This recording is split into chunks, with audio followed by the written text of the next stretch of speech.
मोर्चा छत्रपती संभाजीनगर आज भारतीय जनता पार्टी छत्रपती संभाजीनगरतर्फे पश्चिम विभागामध्ये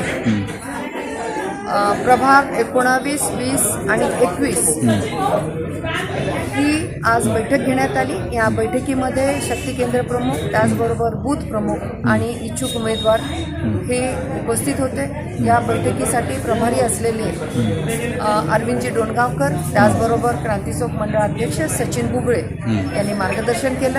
आणि या मार्गदर्शनामध्ये किंवा ही जी आज बैठक झाली त्या बैठकीमध्ये आमचे नेते अमितभाई शहा यांनी म्हणलेलं आहे की बूथ जिता इलेक्शन जिता, तर त्याच पद्धतीने प्राणमंत्र दिला आणि स्थानिक स्वराज्य संस्थाच्या निवडणुकामध्ये कार्यकर्त्यांनी, उमेदवारांनी आणि त्याचबरोबर बूथ प्रमुख आणि शक्ती केंद्र प्रमुख कशा पद्धतीनं कार्य केलं पाहिजे याविषयी माहिती देण्यात आली। धन्यवाद। जय हिंद, जय महाराष्ट्र।